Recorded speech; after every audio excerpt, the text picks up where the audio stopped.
আমার স্নেহে ছাত্রছাত্রী, আমি দীপান্বিতা ম্যাডাম, আমার ইউটিউব চ্যানেল দীপাস টিচিংয়ে তোমাদের প্রত্যেককে স্বাগত। তোমরা দেখতেই পাচ্ছ আমার হাতে এইচএস মডেল কোশ্চেন পেপার 2 রয়েছে। এর আগে মডেল কোশ্চেন পেপার 1 এবং তারপরে রয়েছে মডেল কোশ্চেন পেপার 3। তোমরা যারা অলরেডি আমার চ্যানেলে আছো তারা জানো এখানে যে কোশ্চেনগুলি আছে, অর্থাৎ 2 নম্বরের প্রাকৃতিক ভূগোল থেকে, মানবীয় ভূগোল থেকে এবং ভারতের পোর্শন থেকে। আবার সেকশন বিতে 3 নম্বরের প্রাকৃতিক ভূগোল থেকে, মানবীয় ভূগোল থেকে এবং ভারতের পোর্শন থেকে। এই সমস্ত প্রশ্ন কিন্তু অলরেডি আলোচনা হয়ে গেছে। যারা চ্যানেলে নতুন অবশ্যই চ্যানেলটা সাবস্ক্রাইব করে রাখবে এবং আগের যে ভিডিওগুলো দেওয়া আছে এবিটি এর যে সমস্ত পেজগুলি আছে, মোট 15টি পেজ আছে, part A, part B, part C আলাদা আলাদা করে, অর্থাৎ 3টি ভিডিও করে প্রত্যেকটি পেজ আলোচনা করা হয়েছে, সেগুলো গিয়ে দেখে নেবে। আজকে এখন যে আলোচনাটা চলছে সেটা হচ্ছে একদম 5 নম্বরের প্রশ্ন, তার 1 নম্বর সেট হয়ে গেছে, 2 নম্বর সেট আজকে হবে, আর 3 নম্বর সেটে দুটো 5 নম্বরের প্রশ্ন। তাহলেই কিন্তু সংসদ প্রদত্ত মডেল প্রশ্নপত্রের আলোচনা সম্পূর্ণ সমাপ্ত হবে। প্রথম প্রশ্ন, নদীর পুনর্যৌবন লাভের ফলে গঠিত 3টি প্রধান ভূমিরূপ উপযুক্ত চিত্রসহ ব্যাখ্যা করো। এই প্রশ্নের উত্তরটি দেখানোর আগে বলবো, তোমরা যারা চ্যানেলে নতুন তারা হয়তো জানো না যে আমি প্রাকৃতিক ভূগোলের, অর্থাৎ যে পোর্শন থেকে তোমাদের 5 নম্বরের, 3 নম্বরের, 2 নম্বরের অর্থাৎ সমস্ত প্রশ্ন আসে, সেখানে সমস্ত নোটসের পিডিএফ দিয়ে দেওয়া আছে। তোমরা চাইলে এখনও হোয়াটসঅ্যাপ করলে আমি পাঠিয়ে দিতে পারি, যাতে নোটগুলো, এখন আর নতুন করে পড়ার কিছু সময় নেই, কিন্তু তোমরা যাতে নোটগুলো একটু চোখ বুলিয়ে নিতে পারো। যাই হোক, শুরু করছি। প্রথম কোশ্চেন, নদীর পুনর্যৌবন লাভের ফলে গঠিত ভূমিরূপ। নদীর পুনর্যৌবন লাভের ফলে যে সকল ভূমিরূপ সৃষ্টি হয় তার মধ্যে প্রথম ভূমিরূপ উপত্যকার মধ্যে উপত্যকা। এখানে দেখো, পুরানো উপত্যকা, তার উপরে নদী আরও নিম্নক্ষয় করেছে, অর্থাৎ নদীর পুনর্যৌবন লাভ মানে নদী আরও শক্তিশালী হয়েছে, তাই পুরানো উপত্যকার মধ্যে নূতন উপত্যকা। এটা তোমরা এভাবেই লিখবে, নদীর পুরাতন উপত্যকার মধ্যে অন্য একটি নিম্নক্ষয়জাত উপত্যকা সৃষ্টি হলে তাকে বলে উপত্যকার মধ্যে উপত্যকা। এর বৈশিষ্ট্য কি? নতুন ও পুরানো উপত্যকার মধ্যে একটি ঢালের বিচ্যুতি দেখা যায়, একে স্কন্ধভূমি বলে। সমগ্র উপত্যকার উপরের অংশ পরিণত এবং বার্ধক্য পর্যায় এবং তলদেশের দিক যৌবন পর্যায়কে নির্দেশ করে। দ্বিতীয় যে ভূমিরূপ সেটা হচ্ছে নদী মঞ্চ, চিত্রসহ বলা হয়েছে উপত্যকার মধ্যে উপত্যকা। এই ছবিটা আঁকবে। নদী মঞ্চের ক্ষেত্রে এখানের একটা ছবি আঁকবে, এত কিছু ছবির দরকার নেই। এই যে নদী ধাপে ধাপে নেমে এসেছে, এটা হচ্ছে নদী মঞ্চ। নদীর পুনর্যৌবন লাভের ফলে একটি উপত্যকার মধ্যে অপর একটি উপত্যকা সৃষ্টি হলে নদী খাতের দুপাশে যে ধাপ সৃষ্টি হয় তাকে নদী মঞ্চ বলে। এই নদী মঞ্চের ছবি এটা দেবে। এরপরে হচ্ছে নিকবিন্দু।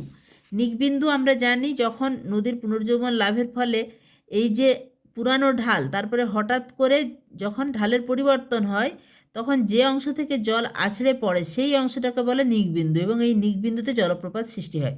আমরা সংজ্ঞাটা দেখে নেব। নদীর পুনর্যৌবন লাভের ফলে নদীর দৈর্ঘ্য বরাবর যে বিন্দুতে ঊর্ধ্ব উপত্যকা এবং নিম্ন উপত্যকা মিলিত হয় তাকে নিকবিন্দু বলে। এর বৈশিষ্ট্য কি? নতুন ও পুরানো ঢালের সংযোগ ঘটে, জলপ্রপাত সৃষ্টির সম্ভাবনা থাকে। এর পরের যে ভূমিরূপ অর্থাৎ পুনর্যৌবন লাভের ফলে সেটা হচ্ছে কর্তিত নদী বাঁক। পরিণত বার্ধক্য পর্যায়ে নদীতে সৃষ্ট বাঁক গভীরভাবে কেটে নিচে বসে গেলে তাকে কর্তিত নদী বাঁক বলে। এর আবার প্রকারভেদ আছে। কর্তিত নদীবাঁক দু প্রকার, একটা হচ্ছে সদৃশ কর্তিত নদীবাঁক, একটা বিসদৃশ কর্তিত নদীবাঁক। তাহলে নদী মঞ্চের এটা ছবি দেবে। আর কর্তিত নদীবাঁক, এখানে দেখতেই পাচ্ছ নদীর বাঁক ক্রমশ বাড়ছে। এই যে নদীর বাঁক বাড়ছে, বাড়তে বাড়তে আমরা জানি এই একটা পোর্শন কেটে এক সময় অশ্বক্ষুরাকৃতি হ্রদের সৃষ্টি হয়। এই অংশগুলো, এই যে মানে নদী যখন ধরো এইভাবে এতটা বেশি বাঁকতে না পেরে মানে একদম সোজাভাবে তার পথটা কেটে নেয়, তখন তাকে বলছে কর্তিত নদী বাঁক। এরপরে সদৃশ শীর্ষদেশ সমন্বিত ভূমিরূপ। সমতল শীর্ষদেশযুক্ত বিচ্ছিন্ন ভূমিরূপকে সদৃশ শীর্ষদেশ সমন্বিত ভূমিরূপ বলে। এই কর্তিত নদীবাঁক পর্যন্ত দিলেই হবে। এই ভূমিরূপগুলো একটু নূতন লাগবে, তাও তোমাদেরকে একটুখানি দেখিয়ে রাখছি। বলয়িত উন্মোচিত সমতল ভূমি, এটা না দিলেও চলবে, এটা বা বহুতল সমতলীকরণ পৃষ্ঠ, উত্থিত সমুদ্র সৈকত, সমুদ্র মঞ্চ, এইটা অবশ্য গুরুত্বপূর্ণ, এটা দেবে। আচ্ছা, বলয়িত উন্মোচিত সমতল ভূমি কি? একনত গঠনযুক্ত ভূমির উপর সৃষ্ট সমতলীকরণ তলটি উত্থিত হলে প্রতিটি শিলাস্তর বলয়িত আকারে উন্মুক্ত হয়, তাকে বলয়িত উন্মোচিত সমতল ভূমি বলে। বহুতল সমতলীকরণ পৃষ্ঠ, একাধিক ক্ষয়চক্রে সৃষ্টি হওয়া সমতলীকরণ তল যখন বিভিন্ন উচ্চতায় অবস্থান করে তখন তাকে বহুতল সমতলীকরণ পৃষ্ঠ বলে। উত্থিত সমুদ্র সৈকত ও সমুদ্র মঞ্চ। পুনর্যৌবনের কারণে সমুদ্র সৈকত উত্থিত হয়ে সমুদ্রের পাড়ে মঞ্চ সৃষ্টি করে। এরূপ মঞ্চের উচ্চতা 50 মিটারের কম হলে তাকে উত্থিত সমুদ্র সৈকত বলে এবং 50 মিটারের বেশি হলে তাকে সমুদ্র মঞ্চ বলে। এখানে উত্থিত সৈকত, এখানে দেখো বর্তমান সৈকত, আর এইখানে ভূমিরূপের উত্থান ঘটেছে, এটা উত্থিত সৈকত। তো আমার মনে হয় যে তোমরা যদি শুধুমাত্র ছবি সহ উপত্যকার মধ্যে উপত্যকা, নদীমঞ্চ, নিকবিন্দু এবং কর্তিত নদীবাগ দিতে পারো ছবি সহ, তাহলেই কিন্তু যথেষ্ট হবে। চলে যাব 2 নম্বরের প্রশ্নে। 2 নম্বরের বলতে এখানে বিয়ের দাগে, অর্থাৎ এখানে যে প্রশ্নটি আছে ক্রান্তীয় ঘূর্ণবাতের জন্ম থেকে বিলুপ্তি পর্যন্ত বিভিন্ন পর্যায়গুলি, এগুলি কিন্তু তোমাদের লং কোশ্চেন, একদম ছবি সহ সুন্দর করে লিখতে হবে। এই প্রশ্নটিতে কিন্তু চিত্র সহ বলা নেই, তাও ছবি আঁকতে হবে। আমরা যেমন নাতিশীতোষ্ণ ঘূর্ণবাতের জীবনচক্র দেখেছি, সেরকম ক্রান্তীয় ঘূর্ণবাতেরও কিন্তু একটা জীবনচক্র আছে। ক্রান্তীয় ঘূর্ণবাতের উৎপত্তি কিভাবে হয়? সমধর্মী বায়ুপুঞ্জ। ক্রান্তীয় ঘূর্ণবাতের আয়ু মোটামুটি 10 দিনের।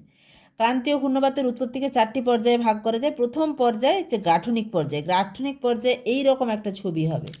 ক্রান্তীয় ঘূর্ণবাত উৎপত্তির প্রথম পর্যায়টি হলো গাঠনিক পর্যায়। একেবারে শুরুতে এই পর্যায়টি দেখা যায় বলে একে প্রারম্ভিক পর্যায় বলে। সমুদ্রের হাজার হাজার বর্গ কিলোমিটার জুড়ে এই পর্যায়ে পরিবর্তনশীল বাতাস এলোমেলোভাবে প্রবাহিত হয়।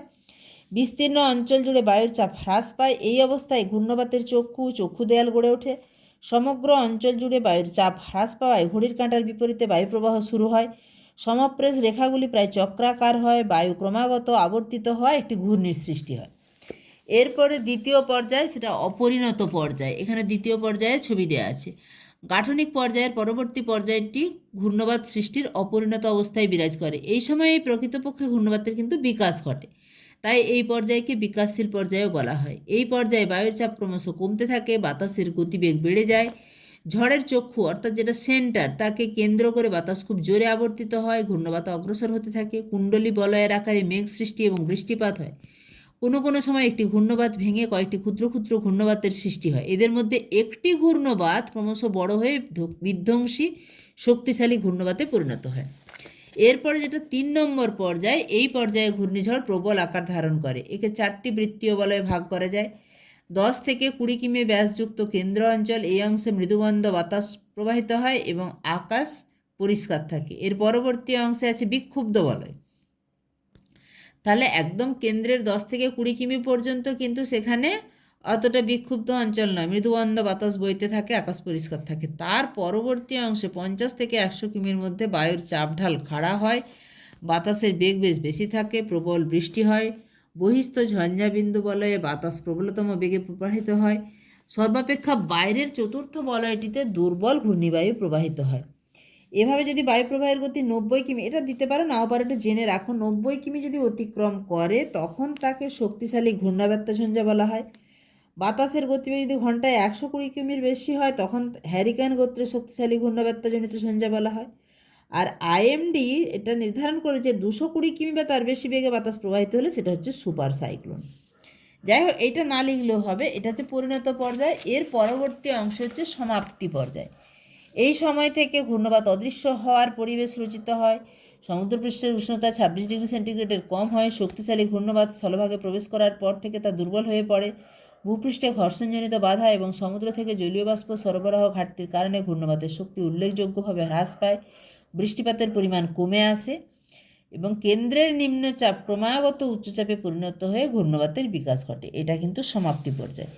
এবার এই যে ছোট ছোট ছবিগুলো আছে, এগুলো দেওয়ার চাইতে তোমাদের যেটা সবচেয়ে ভালো হবে সেটা হচ্ছে ক্রান্তীয় ঘূর্ণবাতের পরিণত পর্যায়ে। এই একটা ছবি দিলেই হবে।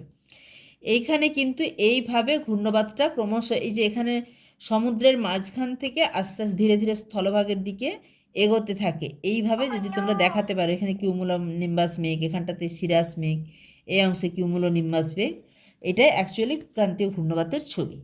ঠিক আছে, দেখা হচ্ছে খুব তাড়াতাড়ি লাস্ট যে মডেল সেট অর্থাৎ কোশ্চেন পেপার 3 নিয়ে।